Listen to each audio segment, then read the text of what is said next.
فلما قضینا علیہ الموت ما دلہم علی موتہ الا دابۃ الارض. بتائیے حضرت سلیمان کا جو قصہ اللہ رب العزت نے کلام حمید میں بیان کیا کہ جب ان کے اوپر موت آئی تو کسی کو ان کی موت کی خبر بھی نہ ہو سکی. ما دلہم علی موتہ الا دابۃ الارض تأکل من سأتہ. یہاں تک کہ دیمک نے ان کی لاٹھی کو کھا لیا. لاٹھی جب پوری کی پوری دیمک سے کھائی گئی تو موسیٰ حضرت سلیمان خرہ کا لفظ موجود ہے, گر پڑے. جب گر پڑے تو جنوں کو پتہ لگا ہو فوت ہو گئے. لو کانوا یعلمون الغیب, اگر وہ غیب جانتے ہوتے تو ما لبثوا فی, وہ کبھی بھی اتنی شدید لمبی مدت کے عذاب میں, محنت مزدوری میں, مشقت میں کبھی بھی اپنا وقت نہ گزارتے. جانتے ہوتے غیب کو. قرآن پاک کی آیت ہے. یہاں پہ عقیدے کے بھی بہت سے مسئلے اسی ایک آیت میں بیان ہو گئے ہیں. پہلی بات, کیا عقیدہ بیان ہوا؟ آپ نے, صوفیوں نے معاشرے میں کیا عقیدہ پھیلایا ہوا ہے؟ نبیوں کے اوپر موت آتی ہے ایک سیکنڈ کے لیے, ایک لمحے کے لیے آتی ہے, بعد میں وہ پھر دنیا میں آ جاتے ہیں, معاذ اللہ. یہاں پہ حضرت سلیمان کی موت کا وقت آیا, کسی کو خبر تک نہیں ہو سکی. خبر کہاں سے ملی؟ جب پوری کی پوری دیمک نے لاٹھی کو کھا لیا. اگر حضرت موسیٰ دوبارہ دنیا میں آ چکے ہیں تو دیمک نے جب لاٹھی کو کھا لیا تو حضرت سلیمان گرے کیوں ہیں؟ حضرت سلیمان کو وہاں پہ لاٹھی کے کھا جانے کے بعد گرنا نہیں تھا چاہیے اگر زندہ تھے. اور پھر یہ کتنا بد عقیدہ ہے, عقیدگی کی بات ہے کہ نبی زندہ ہوتے ہیں تو کیا زندوں کے اوپر مٹی ڈال دی جاتی ہے؟ میرے بھائیوں, بات آئی ہے ضمنی طور پہ تو یہ بھی سمجھ لیجئے, اگر حضرت موسیٰ موت سے نہیں بچے, حضرت سلیمان کا قصہ اللہ رب العزت نے اتنی تفصیل سے پوری آیت رکھ کے بتا دیا کہ گر بھی گئے, لاٹھی نکالی گر گئے. کون گرا؟ نبی. یہ کہتے ہیں کہ وہ دنیا میں سب کو سہارا دیتے ہیں, وہ خود گر گئے. پھر ہمارے پر توہین کے الزامات لگاتے ہیں. ہم نہیں کہہ رہے, اللہ کہہ رہے. لاٹھی کو دیمک نے کھایا تو گر گئے. اور جنوں نے بھی عقیدہ بیان کیا اور اللہ نے بھی عقیدہ بیان کیا جن کے بارے میں تم گمان کرتے ہو کہ جنات غیب کا علم جانتے ہیں, جنات ماضی کی باتیں جانتے ہیں. جو آپ کے ساتھ جن ہے آپ کی ماضی کی بات جانتا ہے. جو کاہن کے پاس جن ہے اس کو وہ بتا دیتا ہے, اس لیے یہ کھا کے آیا, یہ پی کے آیا, یہ کہاں. مستقبل کی وہ بھی نہیں جانتے. خود جن کہہ رہے ہیں اگر ہم غیب جانتے ہوتے تو اتنے لمبے عرصے اس دردناک عذاب کا شکار تو نہ ہوتے.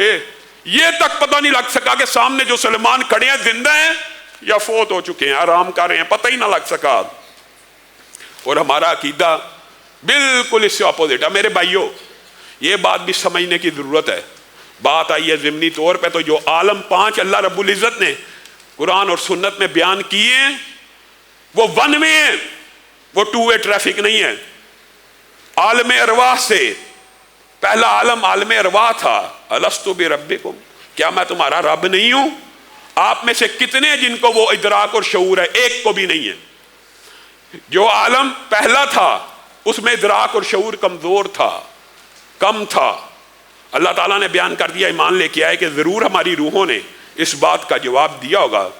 وہ عالم ارواح سے پہلا عالم ختم, دوسرے عالم رحم مادر کے اندر ڈال دیا گیا. 9 ماہ وہاں رہے.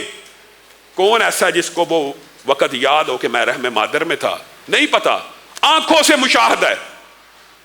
کتنی عام فہم بات ہے. عالم ارواح کیسے بھول گئے؟ اور بھائی تو رحم مادر بھی بھول چکا ہے, تو اس کے بعد کا سال بھی بھول چکا ہے. حالانکہ سارے واقعات کے گواہ تیرے ماں باپ پوری مخلوقات موجود ہیں, لیکن تو بھول چکا ہے. تیرا شعور اتنا مضبوط نہیں ہے. عالم ارواح تب شعور کی وہ کیفیت نہیں تھی, لیکن زندگی وہ بھی تھی. ایک عالم تھا وہ, پھر عالم تبدیل ہوا, رحم مادر میں بندہ آ گیا, پھر اس رحم مادر سے عالم دنیا میں آ گیا, تیسرا جہان. یہاں پہ عقل اور شعور کی منزلیں طے ہوئی. کچھ بڑا ہونے کے بعد, بلوغت کے بعد انسان کو کچھ شعور اور ہوش اور عقل مندی کے سارے جو احساسات ہیں وہ پیدا ہونا شروع ہو گئے. لیکن آپ یہ بتائیے, یہ تینوں جو عالم ہیں, اگر دنیا والا چاہے میں دوبارہ رحم مادر میں چلا جاؤں, پچھلے عالم میں جا سکتا ہے. رحم مادر والا کوشش کرے عالم ارواح میں بیک ہو جاؤں, جا سکتا ہے. یہ ون وے ہے. آپ کو یہ صوفیوں نے مغالطہ ڈالا ہوا ہے۔ اسی طرح عالم دنیا سے اگر کوئی عالم برزخ میں قدم رکھ دیتا ہے تو وہاں سے بھی واپسی ممکن نہیں ہے۔ آپ اس کے جواب میں معجزے کی حدیثیں پڑھتے ہیں کہ دیکھیں جی عالم برزخ سے انبیاء آئے تھے نا، نبی کریم صلی اللہ علیہ وسلم کے پیچھے نماز پڑھنے۔ ایک بات یاد رکھیے، جو معجزات کے واقعات ہوتے ہیں ان سے عقائد اور اصول طے نہیں ہوتے۔ وجہ بڑی عام فہم وجہ، حضرت عیسیٰ جی بن باپ کے پیدا ہوئے تھے، ہمارے محلے میں ایک بچہ بن باپ کے پیدا ہوا ہے، کوئی مسئلہ نہیں، ہو سکتا ہے، مانو گے؟ پھر یہ بھی مانو، گویا معجزات سے اصول طے نہیں ہوتے، وہ معجزے کے طور پہ رسول اللہ صلی اللہ علیہ وسلم کی برتری کو پوری کائنات کے اوپر ظاہر کرنے کے لیے انبیاء کو اتارا گیا، مانتے ہیں۔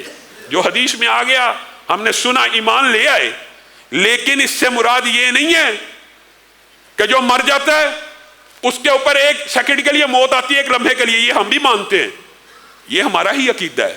موت آتی ہے ایک گھڑی کی، لیکن جب آنکھ کھلتی ہے تو عالم بدل چکا ہوتا ہے۔ عالم دنیا نہیں، کس عالم میں آنکھ کھلتی ہے؟ عالم برزخ میں۔ چوتھا عالم عالم برزخ ہے، اور عالم برزخ میں ادراک اور شعور کیا عالم دنیا جیسا ہے؟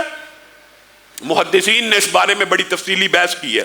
حقیقت یہ ہے، حقیقت راج موقف بھی یہ ہے کہ وہ عالم اس عالم سے زیادہ شعور اور ادراک والا ہے کہ موت کے پہلے ہی جھٹکے میں انسان کی عقل ایسی ٹھکانے لگ جائے گی اور ہوش کے اور عقل کے جو بند قفل ہیں ایسے کھل جائیں گے، ساری حقیقتیں نظر آنا شروع ہوگی۔ اور میت عالم برزخ میں، مردہ عالم برزخ میں، عالم برزخ کی زندگی کو میت کی زندگی کہا جائے گا، مردے کی زندگی کہا جائے گا، اس دنیا کی زندگی نہیں کہا جائے گا۔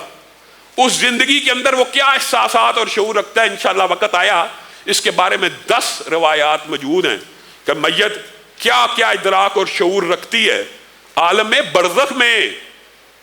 ہاں، جن شہداء کو اللہ کہہ رہا ہے ان کو مردہ نہ کہو، ان کو مردہ گمان بھی نہ کرو۔ ایک تو یہ ہے کہ ان کو مردہ مت کہو، اعزاز ہے، ایک یہ ان کو مردہ گمان بھی نہ کرو۔